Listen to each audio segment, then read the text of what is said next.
Bonsoir à tous. Au sommaire de cette édition, l'hommage national et la messe célébrée hier soir à Saint-Sulpice à Paris pour le colonel Arnaud Beltrame. Nous reviendrons sur la rumeur concernant un accord imminent entre la Chine et le Saint-Siège sur la nomination des évêques. Et puis nous entendrons les inquiétudes de la Fondation pour l'école sur le projet de loi concernant les écoles hors contrat. L'acte du colonel Arnaud Beltrame a suscité beaucoup d'émotions et nous interroge sur la notion de sacrifice. Alors que signifie son geste dans notre société aujourd'hui? Quelle fécondité? On échange dans notre dossier avec Gérard Leclerc de France Catholique. Bonsoir. Bonsoir. Et Guillaume Goubert de La Croix. Bonsoir. Bonsoir Olivier. On débute cette édition avec les messes des funérailles des 4 victimes de l'attaque terroriste de Trèbes. Elles ont eu lieu aujourd'hui. Le père Guittard, curé de la paroisse Saint-Étienne de Trèbes, a célébré celle de Christian Medves, Jean Mazière et Hervé Sosna dans les communes de Trèbes et Ville-d'Hubert. Monseigneur Planel, évêque de Carcassonne et Narbonne, était présent à celle du colonel Arnaud Beltrame dans la cathédrale Saint-Michel à Carcassonne. C'est le père Jean-Baptiste, chanoine de l'abbaye de la Grâce, qui a prêché. Il préparait Arnaud Beltrame et sa femme Marielle au mariage religieux. Dans la nuit de vendredi à samedi, il a pu se porter au chevet d'Arnaud Beltrame pour lui donner le sacrement des malades. Hier soir à Saint-Sulpice à Paris, l'évêque aux armées Monseigneur de Romanet, également présent aujourd'hui à Carcassonne, a présidé une messe en hommage au colonel Arnaud Beltrame. Militaires ou civils, ils étaient 1 millier mercredi soir à se recueillir en l'église Saint-Sulpice lors d'un office en mémoire du colonel Arnaud Beltrame. Tous sont touchés par le drame et par le geste de cet homme. Tous sentent de manière impressionnante combien l'acte d'Arnaud Beltrame a une dimension surnaturelle, qu'il nous porte aux questions les plus fondamentales de la vie et de la mort, que la dimension de transcendance est ici palpable. Ces questionnements, Arnaud Beltrame s'en était ouvert au père Jean-Baptiste, qui devait célébrer son mariage cet été. Le chanoine a transmis un témoignage qui a été lu lors de cette messe parisienne. Le colonel Beltrame était convaincu qu'on ne peut pas lutter contre une idéologie uniquement avec des armes et des ordinateurs. On ne peut la vaincre durablement qu'avec des convictions spirituelles. Avec Arnaud et comme lui, soyons prêts au sacrifice de nos vies pour l'amour de nos frères. Là où est la haine, mettons l'amour. Des mots qui résonnent chez tous les militaires de vocation et tout particulièrement lors de cet hommage de la nation. Finalement, ultimement, c'est la charité, c'est l'amour qui guide la vocation militaire. Le fait que la nation, à travers ce témoignage, puisse le toucher du doigt, le reconnaisse, le dise dans le cadre de cet hommage national, est un puissant réconfort, je pense, pour tous ceux qui ont fait le choix de donner leur vie dans cette vocation. Quelques heures plus tôt aux Invalides, lors de l'hommage national, le président Emmanuel Macron a parlé de la transcendance et de la fidélité à ses valeurs qui l'ont poussé à accomplir ce geste héroïque. Le sacrifice du colonel Arnaud Beltrame portera des fruits pour notre société, a écrit plus tôt dans la journée un communiqué de la Conférence des évêques de France, appelant chacun à s'unir à cet hommage national. C'est ce qu'a fait le diocèse de Paris avec le bourdon Emmanuel de la cathédrale Notre-Dame au passage du cortège funéraire.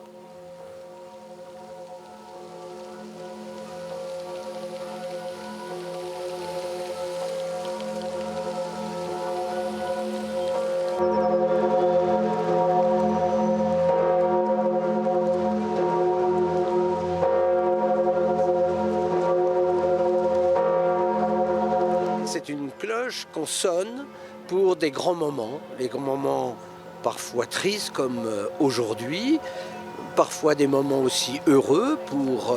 On l'a sonné quand c'était la fin de la guerre, on l'a sonné dans les moments tristes au moment de l'assassinat du père Hamel. L'archevêque de Paris a voulu participer à cet office national. Et donc la meilleure façon d'y participer, c'est de faire sonner le glas pour montrer aussi notre tristesse, mais aussi notre espérance. Parce que quand une cloche sonne, à la fois, ça explique qu'il y a quelque chose de tragique, mais quand c'est Notre-Dame qui sonne, ça veut dire qu'il y a une espérance. Un autre événement douloureux qui a marqué la France ces derniers jours, l'assassinat de Mireille Knoll, une octogénaire rescapée de la Shoah. Hier, la Conférence des évêques de France a encouragé tous les catholiques à s'associer à la marche blanche qui a eu lieu hier soir à Paris pour redire avec Saint Jean-Paul II, vous êtes nos frères préférés, d'une certaine manière, on pourrait dire nos frères aînés. La marche blanche partie de la place de la Nation a rassemblé des milliers de personnes, dont de nombreux responsables politique. Au même moment, les prêtres du diocèse de Paris, autour de Monseigneur Michel Aupetit, participaient à la messe chrismale qui ouvre les grandes célébrations pascales. L'archevêque de Paris a assuré à la communauté juive sa prière. Nous pensons aussi à nos frères juifs et à Madame Knoll, qui cet après-midi essaie aussi de montrer que la haine ne l'emportera pas. Nous allons accompagner notre Seigneur Jésus-Christ qui lui aussi a été victime de la haine. C'est ainsi qu'à partir de cette communion entre nous, cette communion fraternelle, nous pensons plus largement à la communion de toute l'humanité qui a été sauvée par le Christ et dont la vocation est d'aimer comme le Christ. Le recteur de la basilique de Cléry-Saint-André dans le diocèse d'Orléans a été suspendu de ses fonctions dimanche soir par Monseigneur Blacquart, l'évêque du lieu. Hier, le procureur de la République d'Orléans a ouvert une enquête pour pédophilie après avoir été informé par Monseigneur Blacquart. 2 victimes ont contacté la cellule d'écoute mise en place par le diocèse pour des faits remontant aux années 80 et 90. L'une d'entre elles s'est confiée au quotidien La République du Centre. Âgée de 10 ans au moment des faits en 1982, elle aurait été violée lors d'un camp de vacances dans les Côtes-d'Armor. Le prêtre mis en cause a aujourd'hui 53 ans. Il avait alors 23 ans et était séminariste. Dans un communiqué publié sur le site du diocèse, Monseigneur Blacquart adresse ses premières pensées aux victimes et rappelle sa détermination à lutter contre ce fléau. Hier soir, à l'Assemblée nationale, les députés ont commencé à examiner la proposition de loi Gallès sur les écoles hors contrat. Soutenue par le gouvernement, elle prévoit de simplifier et mieux encadrer le contrôle des établissements indépendants, un moyen de lutter contre la radicalisation pour le gouvernement. Mais cette proposition de loi inquiète la Fondation pour l'école, notamment avec l'exigence d'avoir exercé 5 ans comme personnel éducatif pour ouvrir une école indépendante. On écoute Anne Coffinier, directrice générale de la Fondation pour l'école. La proposition de loi Gatel est assez ambiguë dans ses motivations. Est-ce qu'il s'agit de lutter contre une instrumentalisation islamiste de la liberté scolaire à des fins qui seraient néfastes pour les enfants? Est-ce qu'il s'agit de freiner l'essor des écoles indépendantes? C'est 2 choses qui ne sont pas très claires, qui semblent se mêler. Si le but c'est de lutter contre une instrumentalisation islamiste de la liberté, alors on peut vraiment s'interroger sur la nécessité qu'il y avait à donner un tour de vis à l'ensemble du secteur des écoles indépendantes par rapport à cet objectif. Voilà, il s'agit bien de la loi Gatel et non de la loi Gallet, comme je l'ai pu le dire dans le lancement. En Chine, le secrétaire général de la conférence épiscopale, Monseigneur Lun Kai, s'est exprimé hier dans le quotidien Global Times sur la question de la nomination des évêques. Il faut savoir que c'est un journal officiel du gouvernement. Monseigneur Lun Kai y a déclaré que les négociations entre la Chine et le Vatican sont dans la dernière ligne droite. Il a même parlé d'un accord qui interviendrait avant samedi. Je vous rappelle que les catholiques du pays sont déchirés entre une église patriotique dirigée par l'État et une église clandestine qui ne reconnaît que l'autorité du pape. Cet accord serait historique donc, mais c'est peu probable pour le père Bernardo Cervellera, directeur de la rédaction d'Asia News. I doubt that China is ready to sign the agreement because we know that in the Chinese government, in the Chinese Politburo, there are different opinions on, how can I say, on the possibility of signing this agreement, because a group of them, the more, let us say, Stalinists, they don't want China to be compelled to obey to some agreements. They want total freedom to organize and take care of religions.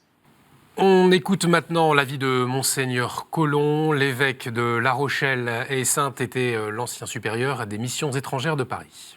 Il est vrai que le Saint-Père a manifesté son désir de se rapprocher de la Chine, mais ça, le pape Benoît a fait la même chose, le pape Jean-Paul II a fait la même chose.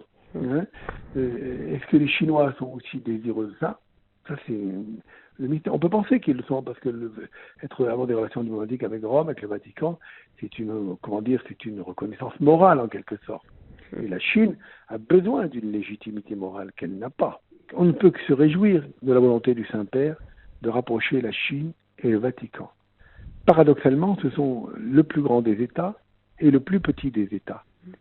Mais ils ont un point commun, c'est une longue histoire. Les dernières expertises de l'affaire des moines de Tibérine ont été révélées ce matin par nos confrères de France Inter. On apprend entre autres que les moines ont été décapités après leur mort ou encore qu'ils ont été assassinés plusieurs semaines avant la découverte des têtes. Des conclusions qui prouvent que la version officielle, à savoir un enlèvement et une exécution par le GIA, ne tient pas pour l'avocat de 2 familles de moines, maître Baudouin. Je vous propose d'entendre la réaction de Monseigneur Desfarges, archevêque d'Alger. Notre Église d'Algérie ne se sent pas engagée ni impliquée dans ce processus, disons, judiciaire, juridique, que je comprends, qui a été initié par 2 familles pour connaître davantage dans quelles circonstances ont pu exactement finir nos moines de Tibérine. Et nous espérons, avec nos amis algériens, algériennes, qui ont aussi vécu ces 10 années de souffrance dans ce moment de conflit national dans le pays, tragédie nationale, où beaucoup d'Algériens, d'Algériennes ont aussi donné leur vie, perdu leur vie. Nous sommes dans l'attente de pouvoir célébrer ces béatifications comme signe de paix et de réconciliation pour tous. Et on poursuit avec le père Venard, au cœur de sa chronique, l'acte héroïque du colonel Beltrame.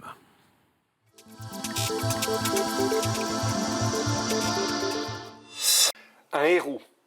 Voilà l'image qui nous restera d'Arnaud Beltrame après toute cette séquence que nous venons de vivre. Un héros qui nécessite que nous nous posions la question: pourquoi est-il si difficile parfois de reconnaître l'héroïsme dans nos sociétés? C'est qu'il y a besoin de 3 conditions, me semble-t-il. La première d'entre elles, c'est qu'il faut que les vertus soient la référence dans cette société et en tête la vertu de l'honneur. Nous en sommes loin. La deuxième raison, c'est que le souci du bien commun, pour autant qu'il soit reconnu, le bien commun, le souci du bien commun doit pouvoir dépasser l'égoïsme et la recherche individualiste. Enfin, la troisième condition, il faut que cette société ait pu conserver une forme de transcendance qui est souvent bien loin d'un laïcisme un peu militant, horizontaliste, celui que le président Macron lui-même a souligné dans son hommage quand il parle d'une forme de dictature du relativisme. Alors voilà, il nous laisse l'image d'un héros, oui, d'un héros national. Le risque peut-être, maintenant que l'émotion est passée, c'est que les uns ou les autres nous cherchions à instrumentaliser cet héroïsme. Ce ne serait pas digne. Je prends un autre héros national, Jeanne d'Arc. Eh bien, nous le voyons bien. Pourquoi Jeanne est-elle un héros national? C'est que de gauche comme de droite, royalistes ou républicains, croyants ou incroyants, tous les Français peuvent reconnaître en Jeanne d'Arc une héroïne pour nous tous. Eh bien, gardons précieusement la mémoire du colonel Arnaud Beltrame comme un héros national. Nous le lui devons bien, et à ce titre-là, ne cherchons pas à l'instrumentaliser. Merci Père. Tout de suite, la revue de presse.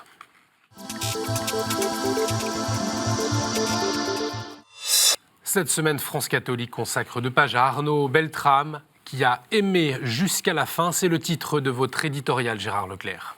Oui, je ne fais que reprendre l'évangile de Saint Jean. Jésus, ayant aimé les siens, les aima jusqu'à la fin.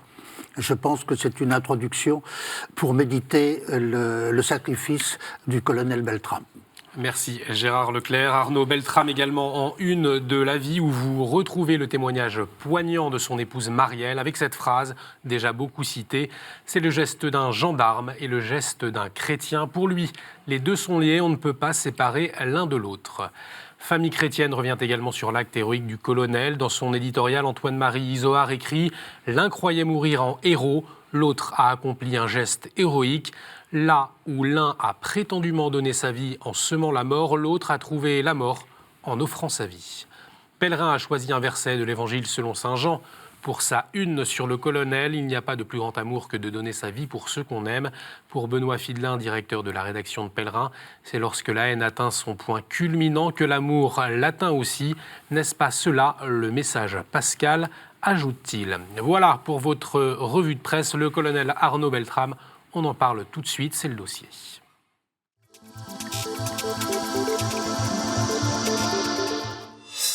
La France est encore sous l'émotion après les nouvelles attaques terroristes qui ont frappé vendredi dernier Trèbes et Carcassonne, faisant 4 morts et 15 blessés. Mais c'est avant tout le geste héroïque d'Arnaud Beltrame qui nous interroge, le geste d'un gendarme et d'un chrétien pour son épouse Marielle. Gérard Leclerc, je rappelle que vous êtes éditorialiste à France Catholique. Alors la conférence des évêques de France parle d'un geste qui portera des fruits dans notre société. Lesquels pour vous ? Ils sont multiples sans doute.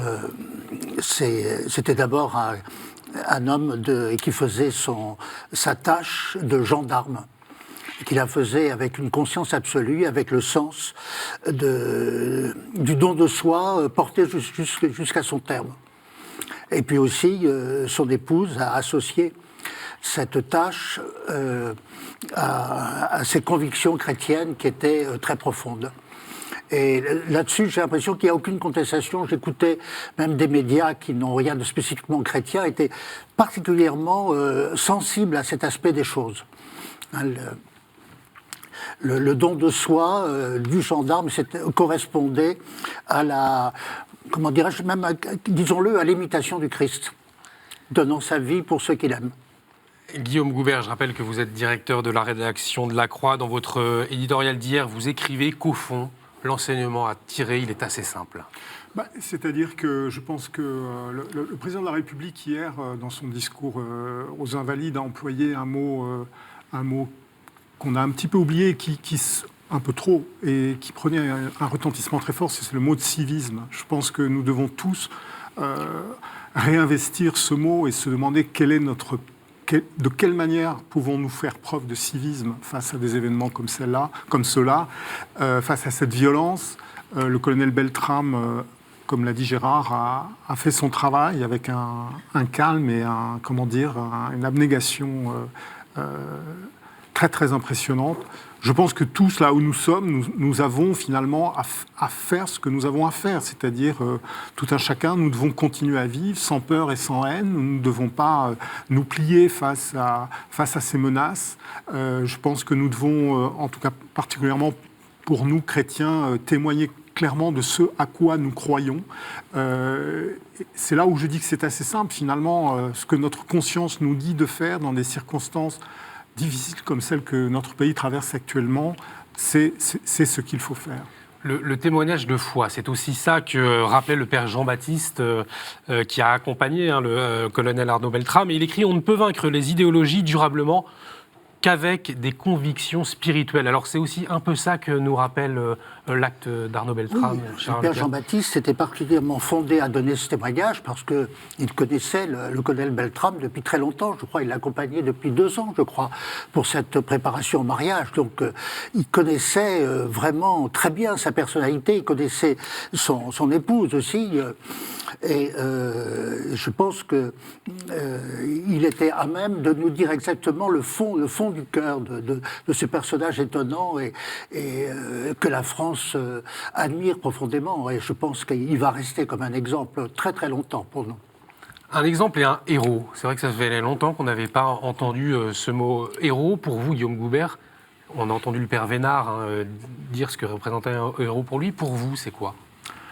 Je repense à une phrase écrite par un théologien, Bruno Chenu, qui a été pendant une partie de sa vie rédacteur en chef à La Croix. Et dans un éditorial de La Croix, il avait un jour écrit « Il est des morts qui engendrent des vivants ». Et je pense que ce qu'il y a de magnifique dans l'acte du colonel Beltrame, c'est qu'il nous rend plus vivants, plus conscients de notre dignité, de notre mission dans la société française. Finalement, il nous montre un chemin. Et je pense que on peut appeler ça de l'héroïsme, oui. Gérard Leclerc. Oui, c'était de l'héroïsme, c'est poussé jusqu'au bout. Jusqu'au bout, le don de soi. Bon, il y avait, quand on pense quand même, ce à quoi il a renoncé. Il n'aura pas d'enfant, a dit, je crois, le père de la grâce. Il n'aura pas d'enfant, mais il aura une postérité étonnante, une fécondité étonnante. Alors, le père Vénard parlait du risque d'instrumentalisation de cet héroïsme. Qu'est-ce que vous en pensez, Guillaume Goubert ? Oui, c'est un risque.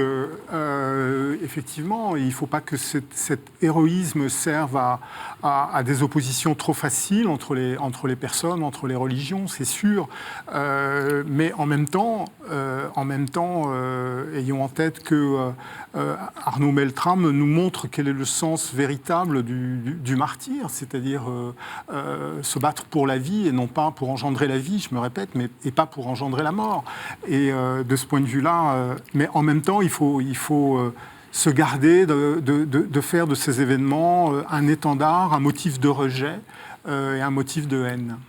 Gérard Leclerc, sur cette instrumentalisation possible de cet héroïsme. Tout à fait, oui, c'est vrai, c'est un risque. Mais il faut bien comprendre ce que c'est que la spécificité chrétienne, que je définirais plus comme une différence chrétienne dont il s'agit de bien comprendre la nature. C'est pas quelque chose qui nous gonfle d'orgueil, mais c'est quelque chose qui nous amène à l'imitation du Christ. Et qu'est-ce que c'est que le Christ, enfin le fond du témoignage du Christ, ça n'est pas un grand discours, en fait, c'est Dieu qui se donne. Et comme disait le père Balthazar, seul l'amour est digne de foi. Le témoignage du Christ, c'est un témoignage essentiellement d'amour. Dieu se donne à nous jusqu'au bout, et c'est pour ça qu'il est digne de foi. Et je pense que c'est comme ça qu'il faut voir cette différence du christianisme. Hier, lors de son discours, le président Emmanuel Macron parlait de cette jeunesse qui pourra être inspirée par l'acte du colonel Beltrame. L'amour du drapeau, l'amour de la patrie, c'est des notions qu'on n'avait pas entendues depuis longtemps, non, Guillaume Goubert ? Effectivement, et ce sont des mots qui reprennent du sens.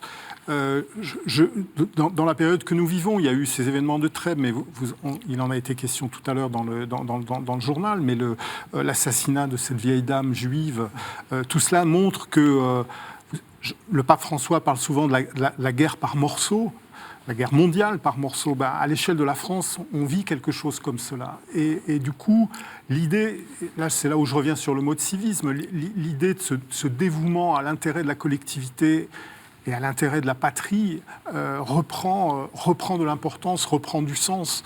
Les